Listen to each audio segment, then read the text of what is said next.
네, 반갑습니다. 자, 이틀 동안 잘 지내셨습니까? 네. 공부는 좀, 안 하셨죠? 네. 11월, 12월은 예, 적응하는 기간이니까 그렇게 하시면 되고, 1월달부터는 예, 공부를 좀 하셔야 돼요, 이제. 발표가 좀, 낮고, 그죠? 예, 외부 시험 32회. 합격자가 좀 나오긴 나왔는데 우리 학원에 합격자가 좀 많이 나왔어요, 보니까. 얼마나 나왔던가요? 하여튼 거의 불합격하신 분 빼고는 다 합격했어요. 합격률이 좀 높아. 보니까 합격률이 중요한 거지. 그렇죠? 인원이 중요한 건 아니고 합격률이 중요한데 일단은 높아요.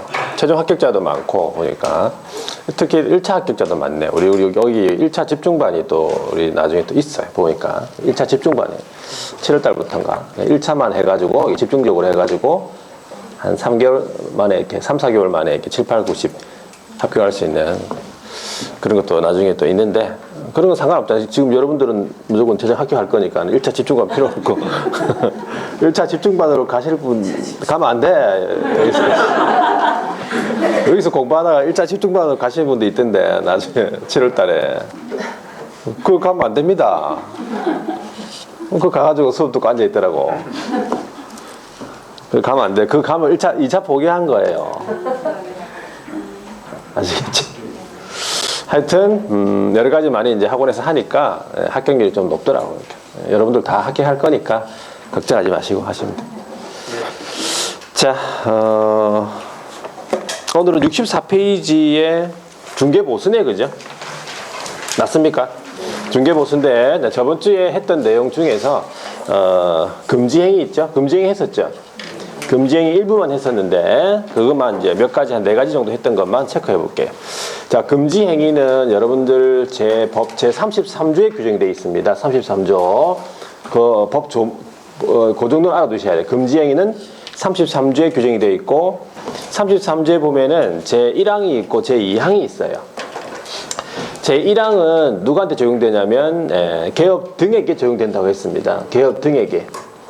그러면 개업 등에게 적용되는 33조 1항인데 개업 등은 5명이 있잖아, 그죠? 누가 있습니까? 개업 등에는 개업이 있고 소속이 있고 보조원, 임원, 사원. 네, 요 5명이 생각나야 됩니다. 요 5명을 가리켜서 개업 등이라고 부릅니다.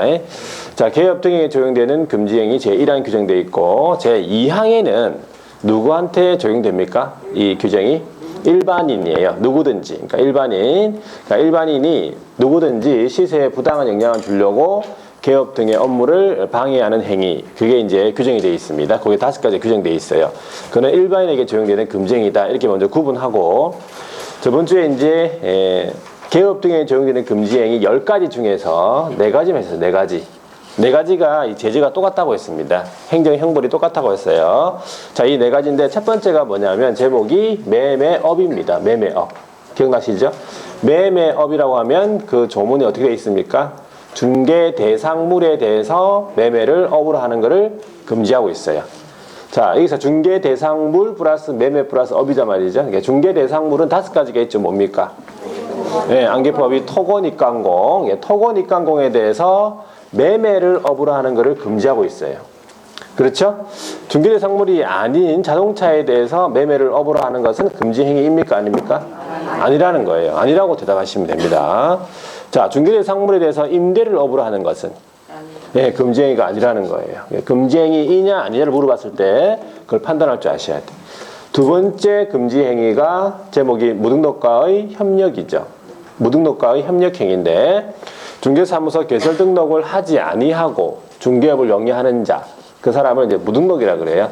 무등록 개업인 사실을 어떻게 하면서? 알면서가 중요해요. 알면서 첫 번째 어떻게 했어요? 중개 의뢰를 받은 거예요. 그 무등록한테. 또는 두 번째는 자기의 명의를 그 무등록한테 이용하게 한 거지. 둘 중에 한 가지만 해도 금지행위 한 겁니다. 그리고 중요한 거는 결과와는 무관합니다. 자, 이런 무등록과의 협력 행위를 해서 의뢰인한테 어떤 좋은 영향을 미쳤다고 해도 금지행위 한 것입니다. 자, 무등록 개업인 사실을 몰랐다면 금지행위를 한 것이 아니죠. 그래서 무등록 개업인 사실을 모르면서 한 50차례 의뢰를 받았다. 금지행위 한 겁니까? 안 한 겁니다. 한 차례를 하든 두 차례를 하든 뭐 50차례를 하든 100차례를 하든 일단 모르면서 몰랐기 때문에 금지행위 아니라고 보셔야 돼요. 그리고 무등록 개업인 사실을 알면서 중개를 받았는데 계약 체결이 안 됐다. 계약 체결이 안 됐다. 금지행위 한 겁니까? 네. 금지행위 한 겁니다. 계약 체결 여부와는 관계없죠? 알면서 의뢰를 받는 순간 금지행위 했다 이렇게 보시면 돼요. 그렇게 여러분들이 처음부터 개념을 잡으셔야 돼요. 자, 세 번째 금지행위가 뭡니까? 제목이 중개보수 또는 실비에 대해서 어떻게 했다고? 초과수수예요. 법정 한도를 초과해서 받는 경우 그는 금지행위에 들어가 있습니다. 대표적으로 이제 사례비 명목으로 아니면 증여 명목으로 그리고 그 밖에 어떤 식사비, 수고비, 그죠? 뭐 합의해서 받든 그냥 주고 싶어서 받든 뭐 어떠한 명목을 불문하죠. 어떠한 명목으로도 뭘 해주고 받는 보수를 얘기합니까? 중개를 해주고 받는 보수, 반드시 중개를 해주고 받는 보수 또는 실비에 대해서 얘기하는 거예요. 중개해주고 받는 보수 말고 어떤 보수가 있습니까? 또 다른 경업을 해가지고 받는 보수도 있잖아요, 그죠? 뭐 소개시켜준다든지 뭐 분양 대행이라든지 이런 것도 있고 다른 업무, 다른 경업 업무를 해주고 받는 보수는 이 초과수수와는 관계 없습니다. 그래서 반드시 중개를 해주고 받는 보수 또는 실비에 대해서 어떻게 한 거예요? 초과입니다. 법정 한도를 초과한 거죠. 초과하지 않으면 금지행위 한 것이 아니네. 초과해가지고 뭘 받았어? 금품, 돈뿐만이 아니라 물건도 안 된다고 했잖아요, 그죠? 초과해가지고 미술작품, 동양화 됩니까? 안 되고, 서양화는 안 된다고 했죠? 그러면 뭐 행운의 열쇠 이런 것들 안 되죠? 네, 안 됩니다. 말 된다고 했어요? 말 안 된다고 했어요? 말 안 됩니다. 초과하지 않으면 관계없습니다. 중요한 거는 초과. 자, 초과해가지고 수표를 받았는데 부도 처리가 됐다. 금지행위 한 겁니까? 네. 한 겁니다. 왜? 받는 순간 금지행위 한 거지. 그리고 초과해가지고 수표를 받았는데 그냥 막 다음날 바로 돌려줬다. 금지행위 한 겁니까? 네. 한 겁니다. 받는 순간 금지입니다. 받는 순간. 뭐 따로 여러분들 복습을 하고 오신 건 아니시죠? 상당히 잘 기억하고 있네, 그죠? 돈이라서 그런가? 자, 그럼 그 이유는 뭡니까 도대체? 그렇죠. 맞아요. 뭐 그런 이유밖에 없네, 그죠? 생각해 보니까. 자, 그럼 네 번째 금지행위가 뭐였어? 네 번째 금지행위가 제목이 거짓된 언행입니다. 거짓된 말과 행동인데 조문 이렇게 되어 있죠. 거래상의 중요사항. 거래상의 중요사항이라면 이제 의뢰인이 그 사실을 알았다면 적어도 그 조건으로는 거래를 하지 않았을 정도의 사항이에요. 가격일 수도 있고 중개미생물 자체일 수도 있고 주변 입지 조건일 수도 있습니다. 자, 그래서 거짓된 언행을 한 거지. 거짓된 말과 행동. 그 다음에 그 밖의 방법이네. 그 밖의 방법은 뭡니까? 그 밖의 방법은 침묵이 한 거예요. 고지해야 될 중대한 하자인데 말을 안 한 거지. 이걸 말했다가는 계약 안 할 것 같으니까 그 계약 공인중개사 말을 안 한 거예요. 침묵도 거짓된 언행에 포함된다는 사실. 그래서 의뢰인의 판단을 어떻게 했지? 그르치게 한 거예요. 그르치게. 자, 이 네 가지. 자, 이 네 가지가 이제 안기법이 있고 이 네 가지가 행정형벌. 형벌이 똑같습니다. 징역형하고 벌금형이 똑같습니다. 그래서 이 네 가지를 세트로 같이 기억하셔야 돼요. 이것 이외에 이제 개업 등에 적용되는 6가지 또 금지행위가 있습니다. 그 6가지가 또 제재가 똑같습니다. 그렇게 하시고 일단은 오늘 6장으로 한번 가볼게요. 6장. 페이지가 64페이지인데 6장에 보시면 개업 공인중개사의 보수라고 되어 있단 말이죠. 개업의 보수. 자, 우리가 이제 뭐 이 공부를 지금 현재 하고 있는 목적도 뭡니까? 목적이 뭡니까? 우리 하고 있는 목적이? 그렇죠. 뭐 돈 벌라고 하겠죠. 다른 목적이 있겠습니까? 그죠? 중개업을 해서 보수를 좀 잘 받아보고 싶어가지고 이제 이 공부를 이제 시작한 거란 말이죠. 예. 국민경제에 이바지할 그런 목적은 아니시죠? 절대로. 일단은 자, 보수가 있는데 여러분들 거기 보시면 보수가 있는데 한번 적어 보겠습니다. 중개 보수에 대해서 중개 보수 등이라고 이제 제목을 붙일 수가 있는데 중개 보수가 있고 그 다음에 등이라고 했기 때문에 뭐가 있냐면 실제 드는 비용 실비라고 있어요. 실비 많이 들어보셨죠? 보험할 때 왜 뭐 실비보험을 많이 하잖아, 그죠? 뭐 그런 거 거의 비슷한데 일단 중개보수와 실비가 있어요. 중개보수는 뭐냐면 개업공인중개사가 중개 업무에 관해서 의뢰인한테 받는 일정한 보수를 중개보수라고 해요. 이거를 다른 보수와 구분해야 돼. 구분해야 되는 이유는 왜 그런 겁니까? 아까 금지에 나왔던 거예요. 중개보수는 반드시 법정 한도를 받아야 되고 중개보수 이외에 다른 업무를 해주고 받는 보수는 법정 한도와 관계없습니다. 그건 자기 능력껏 받는 거예요. 많이 받아도 관계없다는 얘기죠. 그래서 그걸 구분하기 위해서 중개보수를 반드시 기억하셔야 돼요. 자, 그러면 여기서 이제 중개보수 청구권이라고 있습니다. 중개보수 달라고 하는 청구권인데 청구권의 발생은 언제 발생하겠습니까? 중개보수 청구권 발생. 계약이 완성이 되면 청구권이 발생하겠습니까? 아니면 그냥 팔아주세요. 그냥 알겠습니다. 하는 순간 생기겠습니까? 만료되면. 그러니까 자, 발생. 청구권 발생이 있고 행사가 있어요. 청구권의 발생이 있고 달라고 행사하는 경우가 있단 말이지. 청구권의 발생 자체는 중개가 완성되면 생기는 게 아니라 그냥 팔아주세요. 알겠습니다. 하는 순간 생기는 거예요. 따로 뭘 작성을 안 해도 그냥 바로 생깁니다. 개업공인중개사 어뢰인이 와가지고 이거 아파트 팔아주세요 하잖아요, 그죠? 그래가지고 소장님이 알겠습니다 하는 순간 중개보수 청구권은 발생이 되는 거예요. 청구권 발생되지. 행사를 하는 게 아닙니다. 그러면 팔아주세요 알겠습니다 이거를 네 글자로 뭐라고 했습니까? 중개계약. 대단합니다. 중개계약. 바로 시험 치러 가야 되겠네. 자, 중개계약. 그렇죠. 중개계약 체결 시 바로 발생되는 사실이지. 그러면 언제 행사한다고? 행사는 언제 해야 되겠습니까? 달라고는. 네, 거래계약 체결. 중개 완성이죠. 중개가 완성해 거래계약 체결 시 행사한다는 얘기지. 근데 이 중개보수 청구권이 소멸하는 경우도 있습니다. 언제 소멸하겠습니까? 중개가 완성이 되면 소멸하겠죠. 당연히 중개가 완성이 되면 소멸하는데 그 이외에는 어떤 게 있냐면 개업공인중개사의 고의 또는 과실로 인해 가지고 중개, 의뢰인 간의 거래 행위가 무효, 취소, 해제가 되는 경우가 있어요. 무효, 취소, 해제는 민법에서 다 배웁니다. 무효, 취소, 해제 합쳐가지고 해제 등이라 부릅니다. 그러니까는 개업의 고의 또는 과실로 인해 가지고 해제 등이 되는 경우도 있을 거 아니야. 그럼 개업 잘못한 거죠. 그러면 중개보수 청구권은 소멸합니다. 그럼 보수를 받을 수 없는 거지. 그럼 그 반대로 의뢰인 당사자 간에 어떤 잘못으로 인해 가지고 무효 취소 해제가 되는 경우도 있을 거 아니야. 그때는 개업이 잘못이 아니기 때문에 계약이 해제가 되더라도 보수 청구권은 살아있기 때문에 청구할 수 있다는 얘기, 받을 수 있다는 얘기예요. 그래서 그 부분을 알아두시고 그다음 등 실비는 두 가지가 있어요. 실비는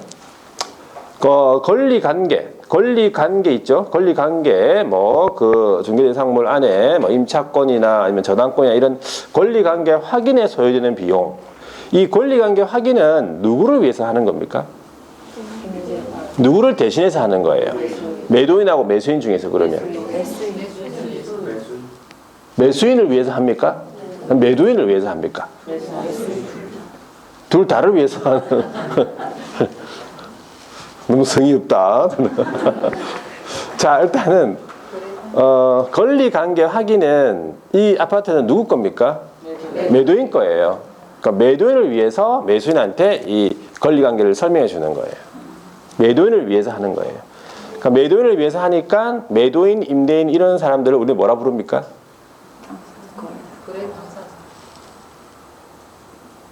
내일 시험 치면 안 되겠네. 매도인, 임대인 이런 사람 딱 한 뭐가 생각나야 돼? 이런 사람들 권리 이전 의뢰인이 되는 거예요. 이런 사람들 권리 이전 의뢰인한테, 그러니까 권리 이전 의뢰인한테 청구하는 것이 있고요. 실비가. 네, 권리관계 확인에 소요되는 비용. 그 다음에 저번 시간에 했던 계약금 등의 반환 채무 이행 보장. 제목 기억나시죠? 이거는 누구를 위한 제도라고 했습니까? 매수인이잖아요. 매수인이 상대적으로 불리하잖아. 그렇잖아요. 거래 안전 보장하기 위해서 매수인이 상대적으로 불리하니까 계약금 등의 반환 채무 이행 보장에 소요되는 실비를 이거는 매수인과 임차인 같은 어떤 사람들 권리를 취득하고자 하는 의뢰인이잖아요. 권리 취득 의뢰인한테 청구한다는 얘기지. 그래서 그 두 가지만 일단 알아두시면 돼요. 뭐는 누구한테 청구하고 뭐는 누구한테 청구하고. 자, 그러면 자, 크게 이제 한 세 가지 정도인데 중개보수 기준이라는 게 있어요.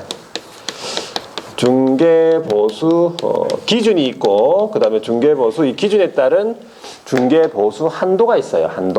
한도를 뭐라 부릅니까? 한도는 요율. 쉽게 얘기하면 우리 요율 있죠? 요율. 그 다음에 중개보수가 산출이 되려면 중개보수를 받으려고 하면 뭐랑 곱해야 돼요. 요율이랑 요율이랑 자 매매가나 뭐 이런 거를 합해가지고 뭐라 부르냐면 거래 금액이라 그래요. 거래에 따라서 거래 금액이 틀립니다. 매매, 교환, 임대차 거래 금액 계산하는 방법이 틀립니다. 그러니까 중개보수가 산출이 되려면 요율, 한도랑 요율이랑 그 다음에 거래 금액 그 두 개를 계산하면 중개보수가 나오는데 일단 중개보수 이 기준 있죠? 이 기준을 일단 명확하게 기억하셔야 돼요. 일단 중개보수는 중개대상 물이 주택이냐 아니냐를 판단해야 돼요. 먼저 문제 나오면 이번 시험에는 중개보수에 관한 문제 안 나왔어요. 근데 여러분 시험 나올 거예요. 보통 두 문제가 나옵니다. 계산 문제, 이론 문제. 자, 계산 문제를 잘 풀려고 하면 어떻게 됩니까? 계산 문제 잘 풀려면 물론 계산기를 잘 들고 가야 된다. 맞아. 계산기. 계산 문제를 잘 풀려면 이론이 잘 돼 있어야 돼요. 이론이. 우리도 공식 이런 거 없어. 공식 뭐 할 거 없고. 계산 문제는 일단 이론이 잘 되면 계산이 잘 됩니다. 이론이 잘 돼 있어야 돼요. 자, 일단 주택이냐 아니냐를 판단해서 첫 번째는 주택이다. 중개대상물이 주택이다. 주택이라고 하면 뭡니까? 주택은 집이죠. 그렇죠. 주택은 주거용 건축물 여러 가지 있잖아, 그죠? 주택 대표적으로 뭐 아파트도 있고, 그죠? 주거용 건축물을 다 말하겠죠. 그 주택하고 주택 외로 구분하는데, 자, 주택의 중개보수 기준은 첫 번째 국토교통부령이 정하는 범위 안에서 시도 조례로 정해놨다는 얘기예요. 기준이요. 국토교통부령 이걸 다른 말로는 시행규칙이라 하잖아요, 그죠? 국토교통부령이 정하는 범위 안에서 시도 조례로 정해놨어요. 뭐가? 주택에 대한 중개보수 기준이요. 주택. 그러면 아파트라고 하면 개업 공인중개사들이 뭘 봐야 돼요? 아파트라고 하면 시도조례를 봐야 돼요. 시도조례. 요율을 보려고 하면 시도조례를 봐야 된다니까. 이때 말하는 시도조례는 특별시 관계시를 얘기하는 거예요. 도. 아시겠죠? 아파트면 시도조례를 봐야 된다는 거지. 그게 이제 국토교통부령에서 정한 범위. 국토교통부령이 약간 작년에 개정이 됐어요. 작년 마지막 막판에 개정이 됐어요. 원래는 간단했는데 약간 복잡하게 됐어. 국토교통부령이 정하는 범위 안에서 각 시도조례로 정해놨다는 얘기예요. 뭐가? 주택이요. 그러면 주택이라면 뭘 봐야 된다고? 시도조례를 봐야 된다는 사실. 요걸 기억하셔야 돼요. 요거. 주택은 뭡니까? 시도조례를 봐야 됩니다. 자, 그러면 주택 소재지와 사무소 소재지 다를 수 있습니까? 사무소는 여기 남구에 있는데 주택은 해운대에 있다. 그럴 수 있습니까? 네. 그거 중개됩니까? 네. 여기 남구에 사무소가 있는데 해운대 거 중개됩니까? 중개됩니다. 해운대 거. 남구에 있다고 막 남구 거만 하는 게 아닙니다. 전국에 있는 건 다 할 수 있는 거죠. 일단 주택 소재지랑 사무소 소재지가 다르다. 예를 들어 이제 남구는 남구에 사무소가 있고 해운대구에 아파트가 있다. 이런 경우예요. 그때는 뭘 봐야 되는가 그 말이지. 그때는 뭘 봐야 되냐면 사무소 소재지 시도 조례. 사무소 소재지 시도 조례를 봐야 돼요. 그러면 남구하고 해운대구 중에서 남구에 사무소가 있고 해운대구에 아파트가 있으니까 뭘 봐야 되겠어?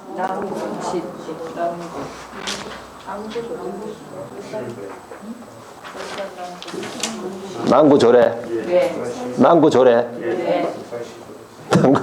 남구 조례. 끝까지 합니다. 예, 끝날 때까지. 남구 조례. 다시 마지막입니다. 남구 조례. 남구 조례 아닙니다. 남구 조례. 시도조례라고 했어요. 시도조례. 예. 시도조례. 남구는 어디 있죠? 울산에 있습니다. 그러면 어디? 울산시 조례를 봐야 돼요. 되겠습니까 이제? 확실하게? 예. 울산시 조례를 봐야 돼. 울산시 조례 봐야 돼요. 무슨 조례를 보는 게 아니라 부산시 조례를 보는 게 아니고 이 말이에요. 아파트가 해운대구면 해운대 부산이잖아. 부산시 조례를 보는 게 아니라 그죠? 사무소 소재지니까 그죠? 아파트 중개대상물 주택 소재지가 아니고 사무소 소재지니까 예. 부산시 조례가 아니라 울산시 조례를 받는다 이 뜻이에요. 되겠습니까? 자, 주택이기 때문에 시도조례입니다. 주택이기 때문에 시도조례. 이런 거 하나하나 다 시험 지문이에요. 시험 지문. 바꿔서 나올 수도 있겠죠, 당연히. 중개대상물 소재지 시도조례. 틀린 거예요. 사무소 소재지 시도조례. 자, 그러면 세 번째. 분사무소 있습니까? 네. 자, 분사무소 같으면은 자, 우리 모든 것이 지금까지 분사무소는 다 어디에서 다 거의 관리했습니까? 주사무소 등록관청이나 주사무소 다 관리했단 말이지. 그런데 분사무소에서 주택 중개할 수 있잖아, 아파트. 자, 분사무소에서 주택을 중개하는 경우에 있어서는 분사무소 소재지 시도조례입니다. 분사무소 소재지 시도조례. 왜 시도조례입니까? 주택이라서 그래요.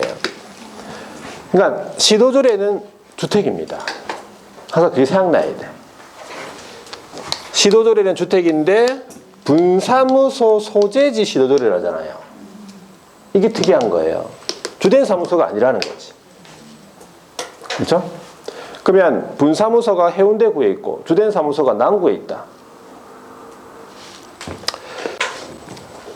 자, 그리고 여기 남구에 있는 아파트를 중개한다. 그러면은 뭐 어떤 걸 봐야 돼요? 부산시 조례를 해야 돼. 부산시도 조례가 아니고 여기도 부산시 조례. 되겠습니까? 좀 되네 이제 그죠? 예. 그러니까 주의하는 게 분사무소 소재지 시도조례라는 거. 여기서 뭐 주사무소 소재지 시도조례는 바꿀 수도 있고. 하여튼 이 부분이 약간 이제 지금은 좀 쉬운데 또 시간이 지나면 또 헷갈립니다. 그렇죠? 그러니까 이런 이론적인 부분을 충분히 알고 있습니다. 지금 이거 주택이기 때문에 그런 거잖아, 그죠? 그러면 분사무소에서 주택이 아닌 상가를 중개할 수 있습니까? 네. 분사무소에서 주택이 아닌 상가를 중개할 때는 어떻게 되는 거죠? 주사무소. 이거는 아니겠죠. 이건 아닙니다. 이건 아니에요. 일단은 예. 분사무소에서 주택 중개할 때 이거란 얘기예요. 되겠습니까? 예. 자, 그러면 두 번째 주택이 이제 아닌 거지. 주택 외. 주택 외라고 하면 뭐가 있습니까? 주택 외는 상가 있고 또 토지가 있고 공장도 있잖아, 그죠? 주택 외니까, 그렇죠? 예, 주택 외니까. 그러니까 주택 아닌 것들 다 얘기하는 일단은 기준이요. 요거는 국토교통부령입니다. 요거는 국토교통부령이에요.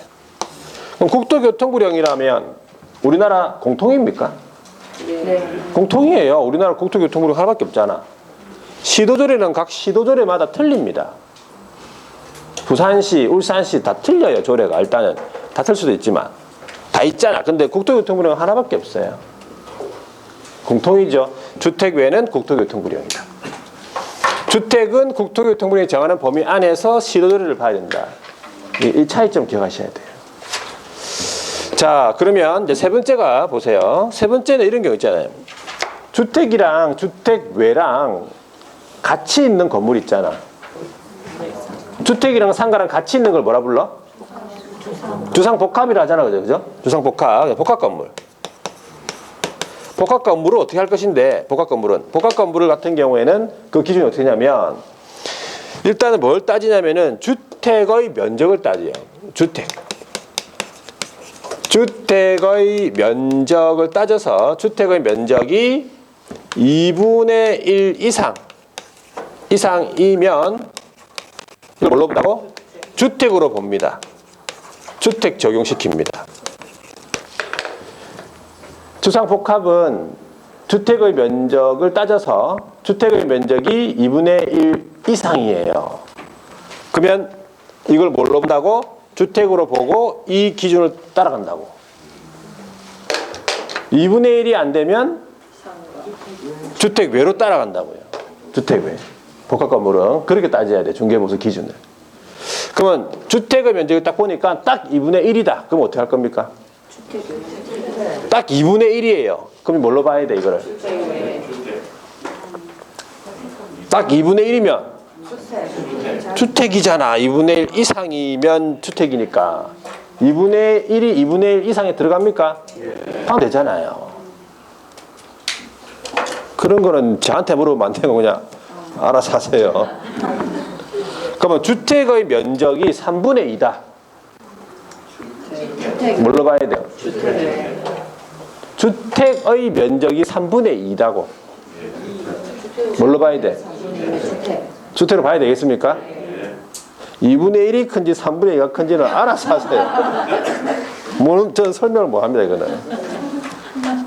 잘 보셔야 돼요. 주택 외의 면적이 3분의 1. 되겠습니까? 주택 외의 면적이 3분의 1이니까 네, 3분의 2는 주택이란 소리니까 그렇게 나옵니다. 지문에. 그러면 주택 외의 면적이 3분의 1인 복합 건물, 그럼 이거는 주택이구나 이렇게 판단하고 문제 풀어야 돼요. 계산 문제. 왜? 주택하고 주택 외는 기준이 틀리니까. 요일도 틀리잖아 지금. 그러니까 중개보수 계산할 문제 풀 때는 항상 주택이냐 아니냐를 판단하고 이런 것도 하나하나 다 기억하셔야 돼요. 자, 그래서 일단은 한도는 오늘 안 합니다. 한도까지 하면 좀 힘드니까 한도는 일단 기준만 정확하게 주택이냐 아니냐, 그 다음에 복합 건물 여기까지 확실하게 알아두시고,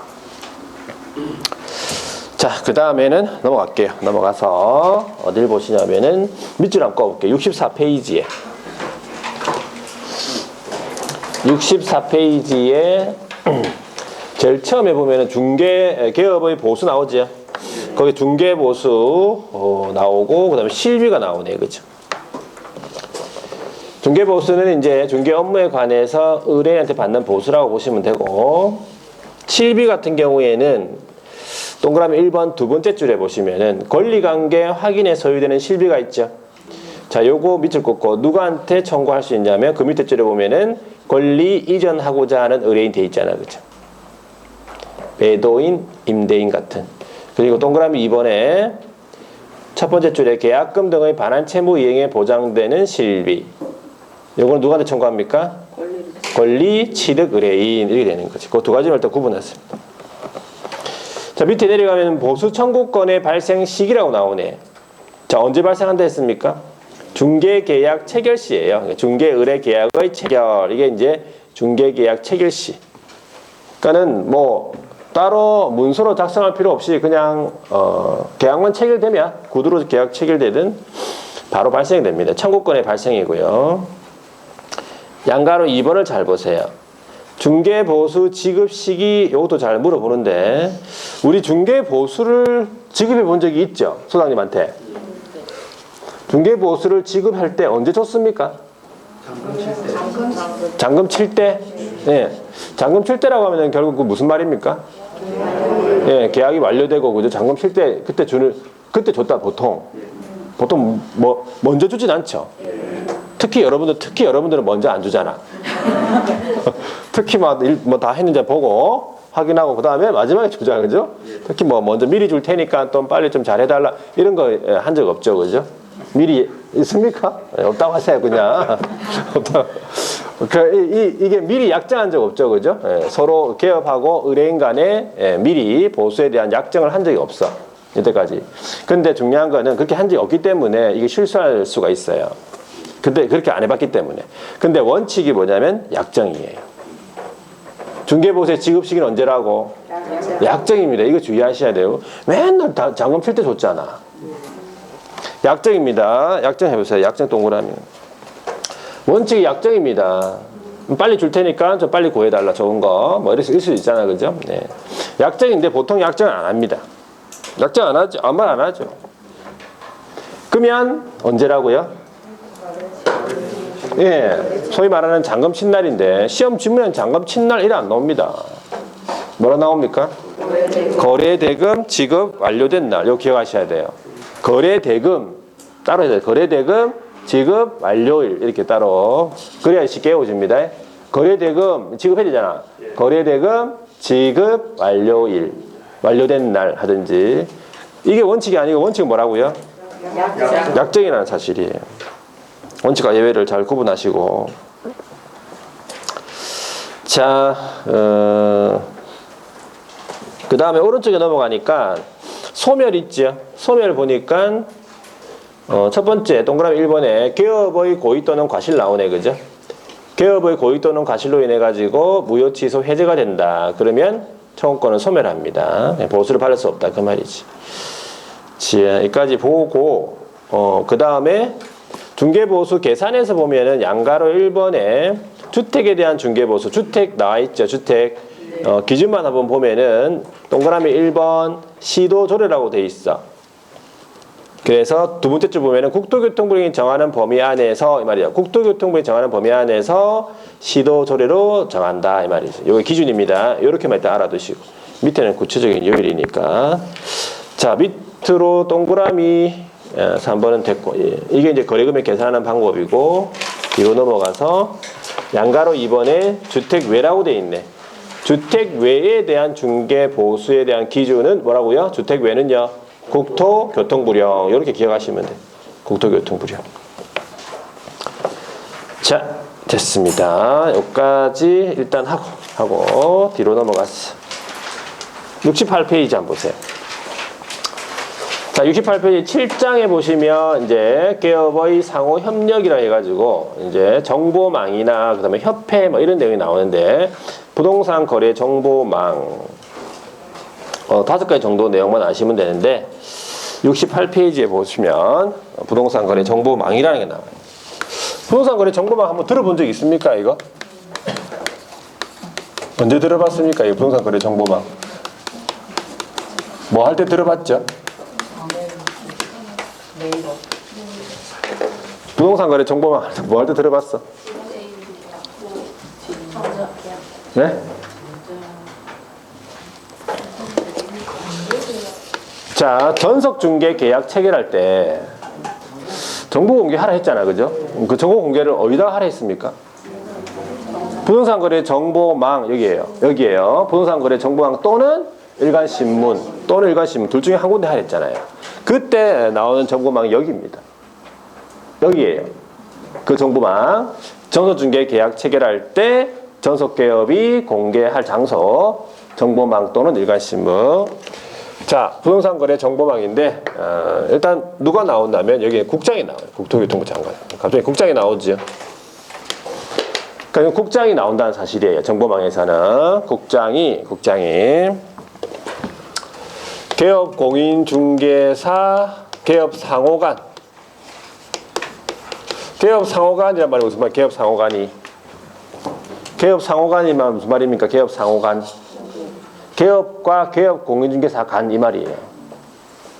개업 상호간이니까 개업 공인중개사와 개업 공인중개사 간 이 말을 줄여가지고 개업 상호간 이렇게 되는 거지. 그러니까 이 정보망은 누가 들어가냐면 개업만 들어갑니다. 다른 사람은 들어갈 수 없다는 얘기지. 의뢰인이나 뭐 다른 사람 못 들어갑니다. 자, 개업. 그러니까 요 자리에 개업과 의뢰인 간 이렇게 나올 수 있어. 틀린 지문이겠죠. 발견해야 됩니다. 아니면 의뢰인 간 당연히 틀렸지. 개업만 나옵니다. 자, 부동산 매매 등에 관한 정보 공개. 그 다음 두 번째가 유통 촉진. 세 번째 거래 질서 확립. 목적입니다. 하기 위해서 설치 운영할 자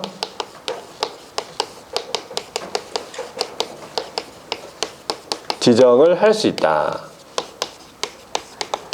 자, 여기에서 이제 지정권자가 나오네요. 지정권자가 누구냐면은 국장입니다. 국장이에요.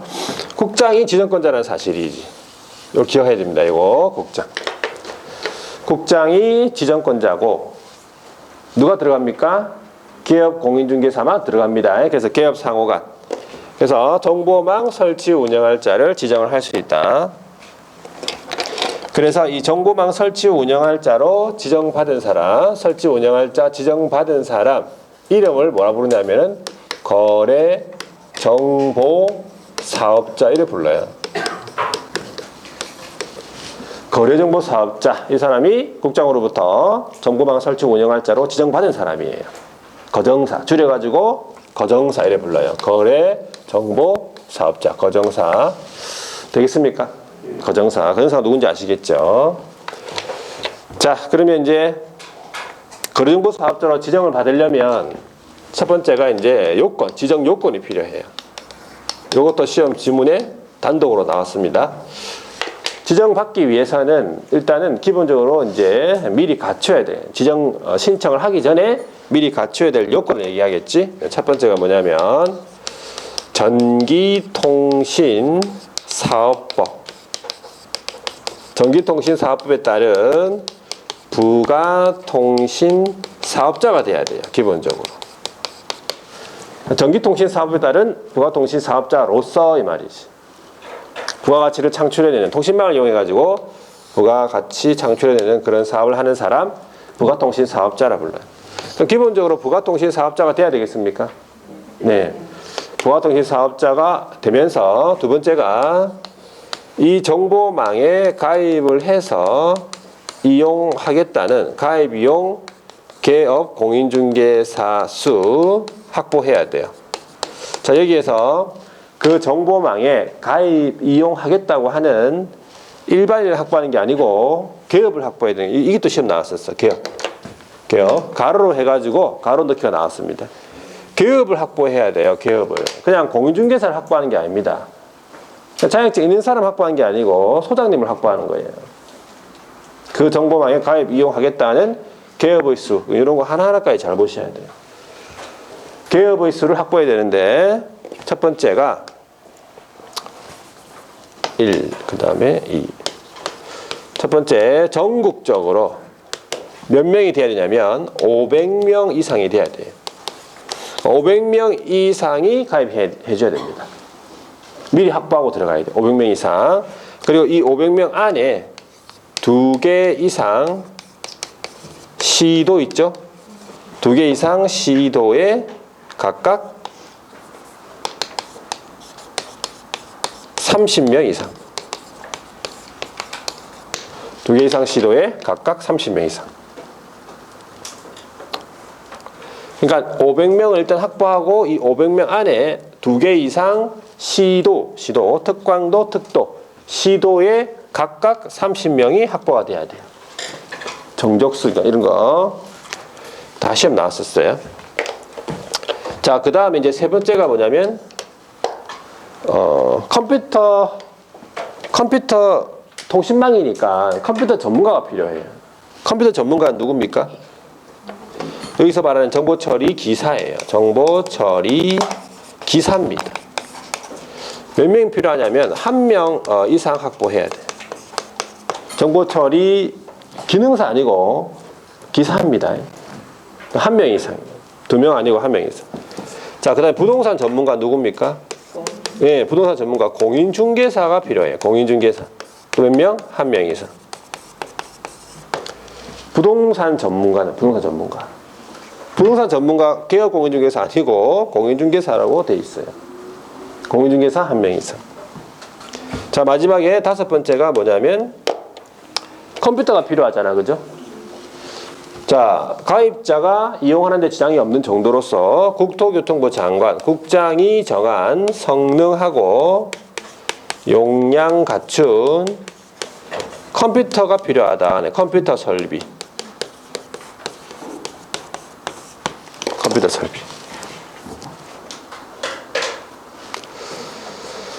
자, 여기 요건인데 이 요건 다 시험에 물어봅니다. 일단은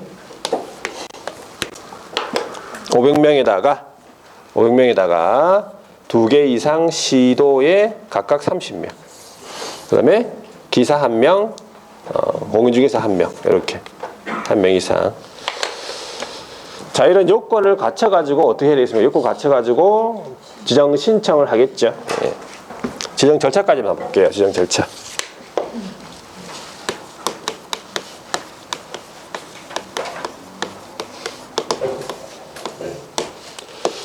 자, 정보망 지정을 받으려는 자.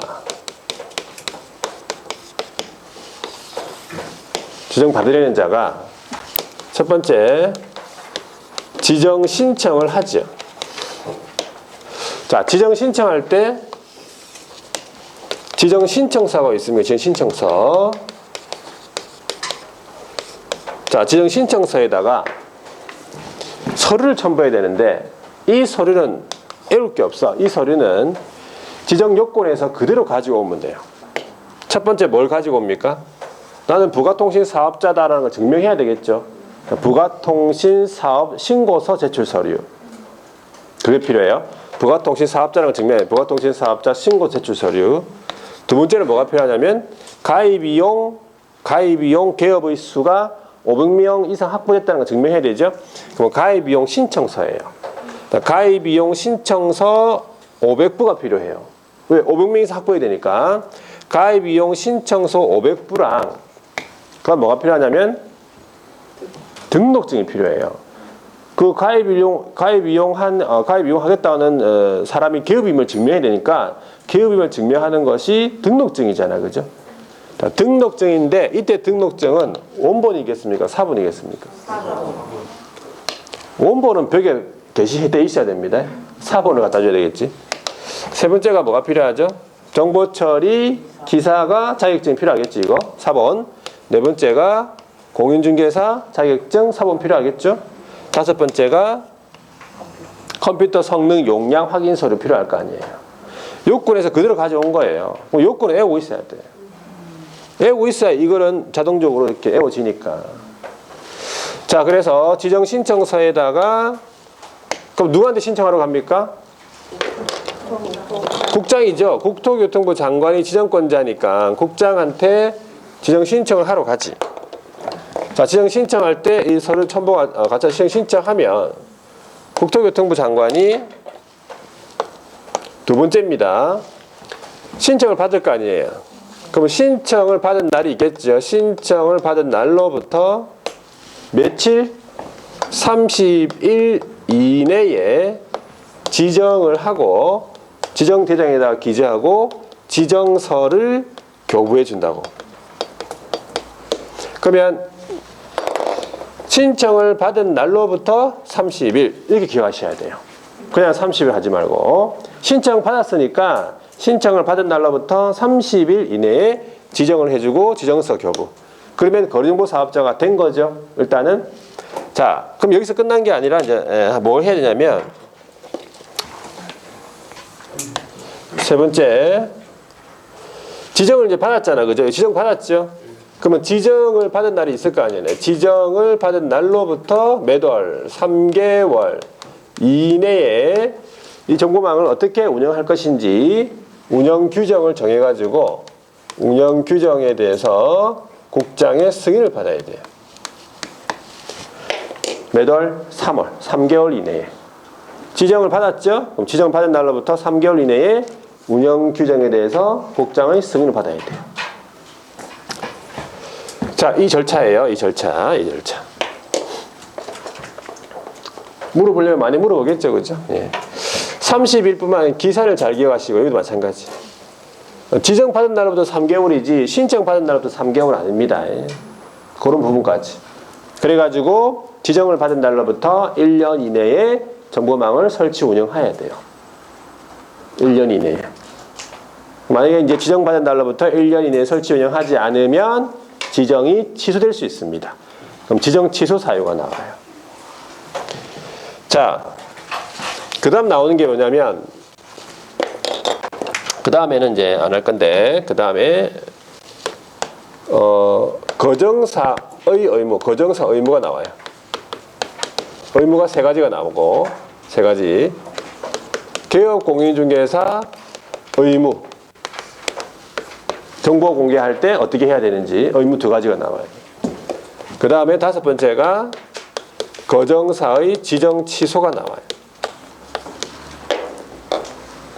자, 지정 취소 당하는 경우 있겠죠. 지정 취소되는 사유가 있을 거 아니야. 5가지가 있습니다. 암기법이죠. 5가지. 그러니까 여기 암기하셔야 돼요. 그러니까 다른 거 다 기본적으로 암기하는데 얘는 암기사항, 암기표, 암기법에 따라서 암기하셔야 돼요. 지정 취소. 당연히 이 지정 취소를 누가 하겠습니까? 국장이 하죠. 국장한테 지정 받았으니까 국장이 지정해 줬으니까 국장이 뺏는 거예요. 지정서를. 그래서 이 지정 취소에 관한 내용. 그 사유가 있겠죠, 사유. 자, 그래서 여기까지 한번 볼게요. 68페이지. 정보망 이렇게 돼 있네요. 부동산 거래 정보망. 중요한 거는 첫 번째 줄에 보면은 개업 상호간 찾았죠? 이거 중요합니다. 개업 상호간 정보 교환제 체계를 말하는데, 자, 거정사의 지정해가지고 지정권자 누구라고요? 지정권자는 국장입니다. 자, 국장 밑줄 꺾고 국장이 자 다시 한 번 더 누구 상호간? 개업 상호간. 자, 목적은 2번째 줄 보시면 정보 공개, 유통 촉진. 목적 잘 안 물어보죠. 근데 한번 밑줄 끊어보세요. 정보 공개, 유통 촉진, 거래 질서 확립. 목적이죠. 그 밑에 줄에 정보망 설치 운영할 자 지정할 수 있는데, 정보망 설치 운영할 자 이 사람 이름이 뭐라고요? 거래 정보 사업자다 이 말이지. 거정사. 지정을 받으려면 동그라미 2번 보세요. 지정 요건 나오잖아. 기본적으로 뭐가 되냐면 첫 번째 줄 끝에 전기통신사업법에 따른 부가통신사업자 밑줄. 부가통신사업자가 돼야 되겠네, 그죠? 네. 자, 그러면 여러분들도 이 거정사 이렇게 지정할 수 있습니까?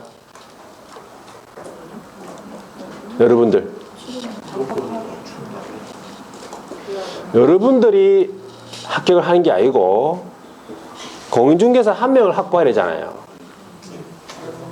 여러분들이 거정사가 될 수 있냐고. 네. 될 수 있습니다. 지정 요건만 갖추면 되잖아. 여러분들이 자격증이 있을 필요는 없어요. 거정사를 만약에 한다면.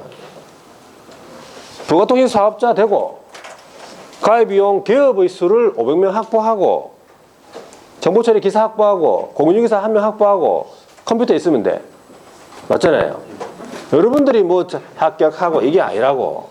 거정사가 이게요. 되겠습니까?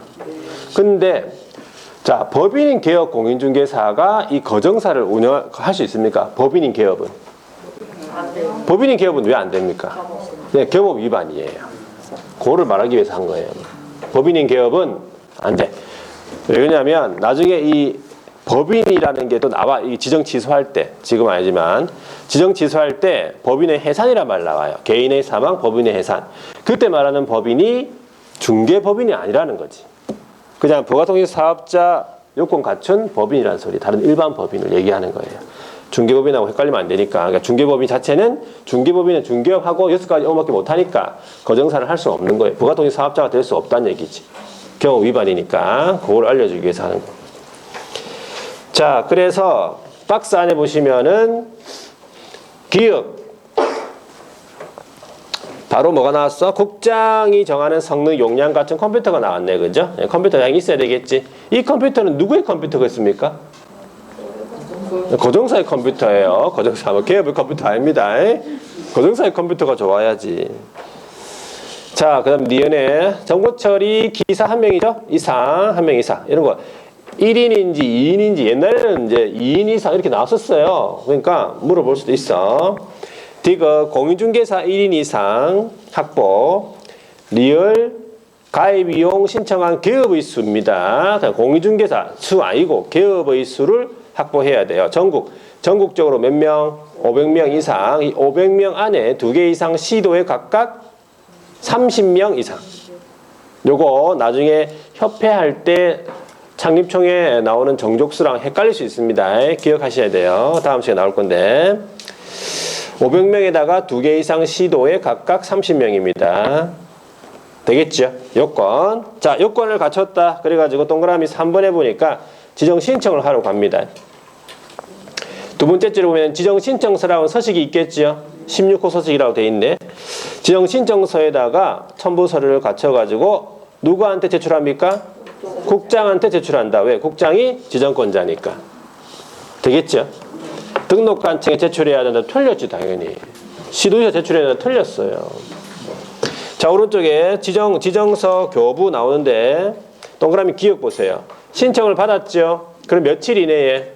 30일 이내 밑줄. 신청 받은 때 30일 이내. 신청 받은 날로부터 30일 이내 이렇게 기억하시면 돼. 그럼 어떻게 한다고? 세 번째 줄에 지정서를 교부한다고. 당연히 지정대장에 기재하고 교부하겠죠. 자, 그런 다음에 재정승인 밑에 동그라미 1번 양가로 3번에 동그라미 1번 운영규정 재정승인 있죠. 지정을 받은 날로부터 몇 개월? 3개월 이내에 두 번째 줄에 운영규정 정하여 국장 승인. 운영규정을 변경하는 경우도 있겠죠. 그럼 변경하고자 하는 경우에도 변경 승인 받아야 됩니다. 또한 같다라고 되어 있잖아. 세 번째 줄. 변경하고자 할 때에도 또한 같다. 변경 승인 받아야 되겠습니다. 밑에 동그라미 2번 정보 공개. 이거는 이제 의무입니다. 이거는 이제 지금 보지 말고 거정사에 정보 공개할 때 의무가 있고 그 다음에 양가로 그 밑에 니은은 개업의 의무이고 양가로 4번에 지정 취소예요. 이 지정 취소는 자 누가 합니까? 지정 취소는 국장이 한다는 사실. 국장이 다음에 사유에 해당이 되면 중요한 게 있는데 지정을 취소할 수 있다. 이게 중요해요. 할 수 있다. 믿을 거 보세요. 할 수 있다요. 할 수 있다 이 얘기는 국장이 이 사유에 해당되더라도 안 할 수도 있습니까? 네. 재량입니다. 이걸 상대적 취소라고 해요. 그러니까 지정 취소는 반드시 사유에 해당이 되면 무조건 취소해야 되는 절대적 취소가 아니라는 게 중요한 거예요. 상대적 취소입니다. 할 수 있습니다. 그러니까 사유는 맞다 하더라도 끝에 취소하여야 한다 이래 나오면 틀린 거예요. 그래 나온다니까 얘는. 그러니까 사유 맞는 것만 확인하고 그냥 막 끝에 안 보고 그냥 맞다고 하면 틀립니다. 뒤로 넘어가서 이 5가지의 지정 취소 사유가 있다. 요거는 1월 달에 하도록 하겠습니다. 1월 달에. 자, 그러면 여기까지 하고 좀 쉬었다가 협회부터 한번 또 보도록 하겠습니다.